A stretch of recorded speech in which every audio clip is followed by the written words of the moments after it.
നേരിടുന്ന പ്രശ്നങ്ങൾ പഠിക്കാൻ നിയോഗിച്ച ജസ്റ്റിസ് ഹേമ കമ്മീഷന്റെ റിപ്പോർട്ട് പുറത്തുവിടാൻ വിവരാവകാശ കമ്മീഷന്റെ ഉത്തരവ്.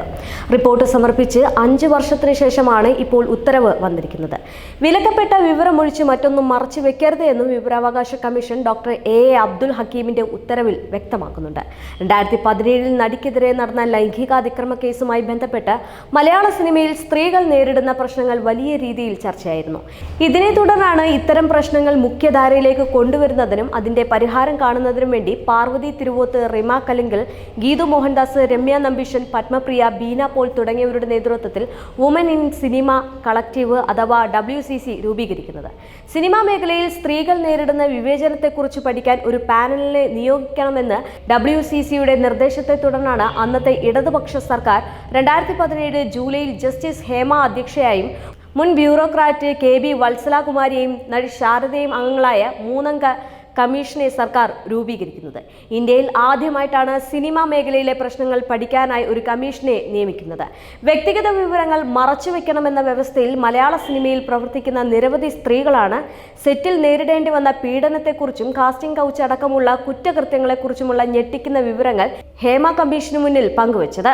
300 പേജുള്ള റിപ്പോർട്ട് 2019 ഡിസംബർ 31 മുഖ്യമന്ത്രി പിണറായി വിജയനു മുന്നിൽ സമർപ്പിക്കപ്പെട്ട 5 വർഷങ്ങൾക്ക് ശേഷം റിപ്പോർട്ട് പുറത്തുവിടാത്തതിൽ സിനിമയിലെ വമ്പൻ ശക്തികളുടെ ഇടപെടലുകൾ ഉണ്ടെന്നത് പരസ്യമായ രഹസ്യമായിരുന്നു.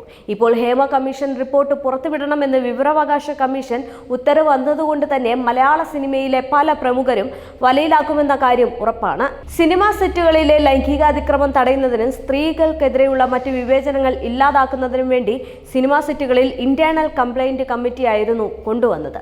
Woman from sexual harassment act കൊണ്ടുവന്നതും WCCയുടെ ഇടപെടൽ കൊണ്ടാണ് എന്നത് ഇതിനോടകം ചേർത്ത് വായിക്കേണ്ട മറ്റൊരു കാര്യമാണ്.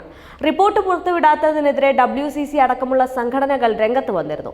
സിനിമാ മേഖലയിലെ പല പ്രമുഖരെയും സംരക്ഷിക്കാനാണ് റിപ്പോർട്ട് മറച്ചുവെക്കുന്നത് എന്നായിരുന്നു വ്യാപകമായി ഉയർന്ന വിമർശനം എന്ന് പറയുന്നത്. റിപ്പോർട്ട് പുറത്തുവിട്ടാൽ പല വിഗ്രഹങ്ങളും ഉടഞ്ഞു പോകുമെന്ന് WCC അംഗങ്ങൾ തുറന്നടിച്ചിരുന്നു. 2017 ഫെബ്രുവരി 17 കൊച്ചിയിൽ നടി ആക്രമിക്കപ്പെട്ട സംഭവം, തൊഴിലിടം എന്നീ മേഖലയിൽ നിന്ന് ചലച്ചിത്ര മേഖലയിലെ സ്ത്രീ സുരക്ഷയുമായി ബന്ധപ്പെട്ട ചർച്ചകളിലേക്ക് കൂടിയാണ് വഴിവെച്ചത്.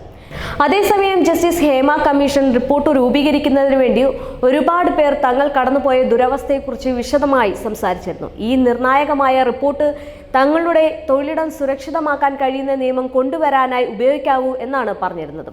എന്നാൽ ഈ വിഷയത്തിൽ ഒരു തീരുമാനവും എടുക്കാത്തത് തങ്ങളുടെ സുരക്ഷിതത്വത്തിന് ഒരു പ്രാധാന്യവുമില്ല എന്ന വേദനാജനകമായ ഓർമ്മപ്പെടുത്തലാണ്. എവിടെയാണ് ജസ്റ്റിസ് ഹേമചന്ദ്രന്റെ റിപ്പോർട്ട് എന്നാണ് എല്ലാവരും ചോദിച്ചിരുന്നത്. ആ ഒരു ചോദ്യത്തിന് അന്ത്യം വഹിച്ചുകൊണ്ട് തന്നെയാണ് വിവരാവകാശ കമ്മീഷൻ ഇപ്പോൾ റിപ്പോർട്ട് നേടുന്നത്.